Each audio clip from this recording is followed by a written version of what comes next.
How does housing segregation still affect Black wealth today? Imagine walking into a neighborhood where the streets are lined with well-maintained homes, schools are excellent, and local businesses thrive. Now picture another area with fewer resources, lower property values, and limited opportunities. These scenes are not just different in appearance but also in how they impact wealth for Black families. Housing segregation has left a lasting mark on Black wealth in the United States. Historically, policies like redlining and racially restrictive covenants kept Black families out of neighborhoods with higher property values and better resources. Redlining was when banks and government agencies drew maps that marked Black neighborhoods as high risk, making it nearly impossible for residents to get mortgages or insurance. Racially restrictive covenants were legal agreements that prevented Black families from buying homes in certain areas. These practices forced many Black families into underfunded neighborhoods with fewer amenities and lower property values. Even after these laws changed, the effects still linger. Because Black families were denied access to wealth building through homeownership, they started with less wealth than white families.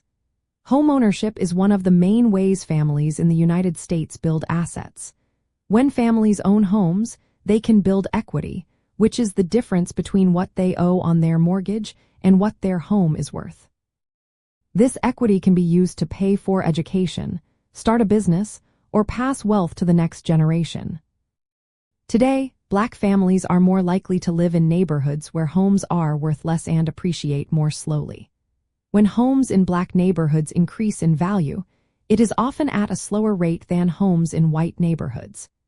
This means Black homeowners build less equity over time, limiting their ability to use home equity for future investments or to support their children and grandchildren.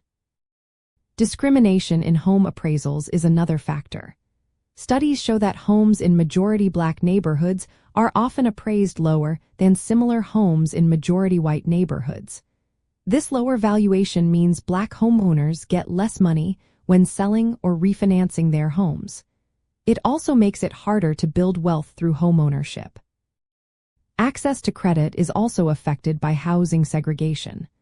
Black families often face higher mortgage insurance premiums and stricter lending requirements.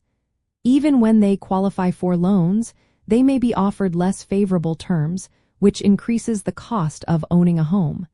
This makes it harder to grow wealth through real estate. In practical terms, fewer Black families own homes, and those who do tend to have homes worth less on average.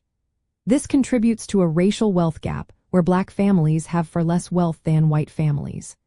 This gap is not just about income but about the ability to pass assets down through generations, which is key to long-term financial security. Understanding how housing segregation still influences Black wealth helps us see why addressing these disparities is so important.